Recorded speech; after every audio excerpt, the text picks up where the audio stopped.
देखो हम इस प्रॉब्लम पे अप्लाई करते हैं। आपने आई एस्टिमेशन से 10 के एग्जाम्पल को सॉल्व किया था। देखते हैं क्या ये थ्योरी जो टेंशन रूल है क्या मेरा काम करेगा कि नहीं। हमारे पास देखना है कि ये जो टू ब्लॉक्स हैं ये किससे कनेक्टेड है, स्ट्रिंग से कनेक्टेड। तो कनेक्टिविटी पहले आइडेंटिफाई कीजिए। तो स्ट्रिंग से कनेक्टेड है तो स्ट्रिंग के फोर्स इनके ब्लॉक को हम पार्टिकल ट्रीट करेंगे। आप देख रहे हैं कि यहाँ पर एक कट अप्लाई कीजिए तो एक टेंशन की डायरेक्शन इस साइड में होगी, इस पार्टिकल की कनेक्टिविटी के थ्रू कट कीजिए, एक टेंशन की डायरेक्शन आपकी यहाँ पर मिलेगी। तो हमें इंटरनल फोर्स आइडेंटिफाई करने होते हैं।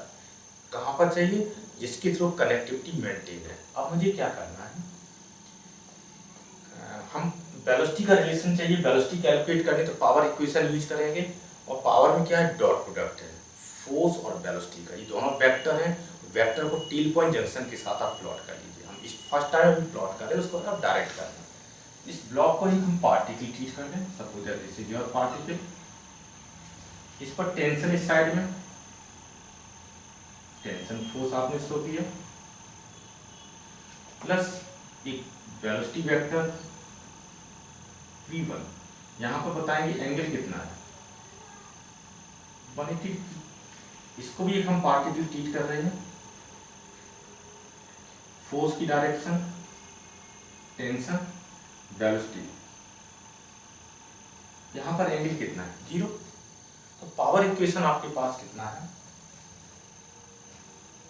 Sigma p i equal to 0। Value substitute कीजिए। जितने भी आपके पास इंटरनल फोर्स है, आप देखें ये पार्टिकल ये है, इस पर इंटरनल फोर्स की वैल्यू दिस, इसके थ्रू पे पावर कैलकुलेट करें कितनी value, T into v two into cos zero. Cos zero की वैल्यू कितनी हो जाएगी, 1। डायरेक्ट हम सब यहाँ से रिजल्ट कितना है, T इंटू वी टू आना चाहिए, T into v two plus sum करना, क्योंकि सम कीजिए यहाँ पर सम मीन्स कैसे हो जाएगी, एल्जेब्रिक सम विद साइन, सब पॉजिटिव नेगेटिव साइन के साथ। तो हमने इसकी पावर कैलकुलेट कर ली, यहाँ पे पॉजिटिव पावर आ रही है। यहाँ पर देखिए T into v one into cos of 180। Cos 180 की वैल्यू कितनी होगी, -1। तो यहाँ से पावर कैसी हो जाएगी, नेगेटिव होगी। तो यहाँ से कितना, minus T into v one, minus T into v one, this is equal to 0। आप देख रहे हैं H T die not equal to 0। T die not, तो हम टी को क्या कर सकते हैं, हम देखो इसको इस तरीके से भी लिख सकते हैं।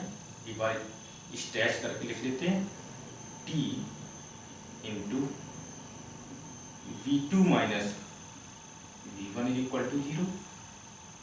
यदि हमारे पास अब इस प्रोडक्ट में ये प्रोडक्ट हमारे पास 0 है, तो इसके कितने ऑप्शन होते हैं, आइदर टी इक्वल टू 0 और दिस इक्वल टू 0 और बोथ 0, ये अलाउड है। कोई भी एक ऑप्शन आपके पास सही हो सकता है। यदि आपके पास t equal to T non zero है तो कंफर्म है दिस इक्वेशन 0 होना चाहिए। स्ट्रिंग हमारे पास यहाँ पे टाइट थी, स्ट्रिंग ब्रेक नहीं हो रही, कनेक्टिविटी मेंटेन है, ठीक है। तो जस्ट t टेंड्स टू 0 तक तो ये डायरेक्ट वैलिड है, यहाँ पे कोई भी कंफ्यूजन नहीं है। ओके, तो हमारे पास as t die not equal to 0,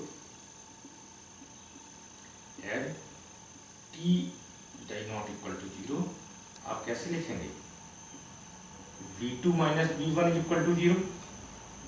कितना रिजल्ट आया, this v2 is equal to v1। तो आपने 10 से डायरेक्ट रिजल्ट बताया। आप यहाँ से भी डायरेक्ट कर सकते थे, क्योंकि t की value die not equal to 0 है। तो यदि आपके पास नॉन जीरो वैल्यू है तो आप t से यहाँ पे डायरेक्ट डिवीजन कर सकते हैं। जैसे हम t से डिवीजन करेंगे तो v2 इक्वल टू कितना हो जाएगा, v1। ये स्टेप से एक्सप्लेन करने के लिए आप डायरेक्ट यहीं से लिखिए, आंसर बताइए। t की वैल्यू नॉन जीरो, t को मैंने कैंसिल कर दिया बोथ साइड से, तो यहाँ पे v2 minus v1 equal to 0, v2 equal to कितना हो जाएगा, v1 हो जाएगा। तो यहाँ वेलोसिटी का रिलेशन आ गया। अब v1 की वैल्यू कितनी है, 3 मीटर पर सेकंड, और v2 की वैल्यू कितनी होनी चाहिए, 3 मीटर पर सेकंड होना चाहिए। अब यदि आपको चाहिए था न्यूटन्स लॉ में कि समटाइम्स एक्सीलरेशन का रिलेशन की जरूरत पड़ती है इसी सेम क्वेश्चन में, तो हम क्या करें, इसको डिफरेंशिएट कर दें। Differentiate with respect to time, time के रेस्पेक्ट में यदि हम डिफरेंशिएट करेंगे तो रिलेशन क्या बन जाएगा, d v two upon d t, this is equal to d v one upon d t. यहाँ से रिलेशनशिप कैसा आ रहा है, this a two is equal to E1। Okay, यदि हमारे पास डायरेक्ट ये स्ट्रिंग से कनेक्ट है तो जितनी वेलोसिटी इसकी होगी उतनी वेलोसिटी इसकी होगी। फ्यूचर में आप डायरेक्ट कीजिए। इस टाइप की स्ट्रेट फॉरवर्ड प्रॉब्लम है तो आप फॉर्मुलेशन मत कीजिए, डायरेक्ट वैल्यू लिखिए कि यदि कहीं किसी क्वेश्चन में इन्वॉल्व हो रहा है, न्यूटन्स लॉ में जब हम इन्वॉल्व करेंगे तो this value velocity equal to this velocity, this acceleration equal to this acceleration.